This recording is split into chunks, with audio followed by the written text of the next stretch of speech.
Toute cette semaine, nous allons parler de l'Église et plus précisément de la direction de l'Église locale avec mon invité Noël Kouela Badou. Bonjour. Bonjour. Alors c'est un essai que vous publiez aux éditions Bénévent. Oui. Déjà, pourquoi vous avez décidé d'écrire un livre sur la direction de l'Église locale? La direction de l'Église locale, qu'est-ce qu'il faut comprendre déjà dans ce titre? D'accord. La direction de l'Église locale, c'est quelque chose de très important dans l'Église. D'abord, il faut comprendre c'est quoi une Église. Deuxièmement, c'est quoi une Église locale et c'est quoi une direction. Alors, l'Église, ça vient du mot grec qui veut dire ecclésia. Ecclésia qui signifie la communauté des chrétiens, la communauté des disciples de Jésus. Alors, une église locale, c'est-à-dire, une église locale, c'est une communauté qui est localisable.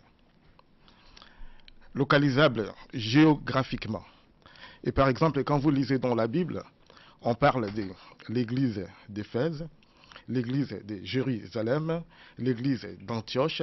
C'était des églises qui étaient localisables. Mais vous, de quelle église vous parlez justement? Alors moi, je parle de l'église universelle, mais dans ses subdivisions locales. Parce que Donc vous parlez par exemple de l'évêché, de ce genre de choses? Oui, de toute l'église. Parce que l'église, en fait, il y a deux dimensions, deux connotations de l'église. Il y a l'église globale. L'église globale n'est pas localisable.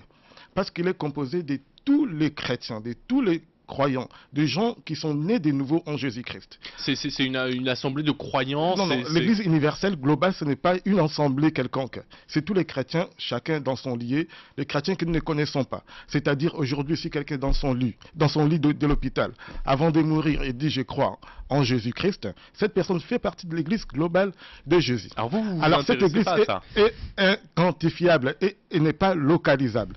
Alors moi, je parle de l'église localisable, de l'église locale. Donc vous vous intéressez vraiment à la façon dont justement une église localisable peut être administrée, on peut dire ça. Bien entendu. Et dans ce livre-là, vous essayez de rattacher tous ces on peut dire ces préceptes, toute cette direction que vous essayez d'établir à partir des textes. Oui, alors je parle de la Bible. Je parle de la Bible pourquoi? Parce que la Bible, c'est pour les chrétiens comme une constitution. Vous savez, avant que, pour un parlement d'exercer ses attributs, il regarde, aujourd'hui on parle de la burqa par exemple. Qu'est-ce que le gouvernement a fait? Il a demandé l'avis du Conseil d'État pour savoir si le burqa pouvait ne pas être censuré. Alors pour nous aussi, la Bible, c'est vraiment notre fondement, notre base. C'est la Constitution. C'est la Constitution de l'Église. Donc vous êtes revenu à ce texte fondamental, bien sûr, dans lequel vous avez essayé de trouver justement des textes qui fondent et qui expliquent la façon dont on doit administrer l'Église. On peut résumer ça comme ça ou c'est... Oui, c'est bien entendu. En fait, ce n'est pas vraiment je cherchais à trouver, mais c'est une méditation de longue haleine.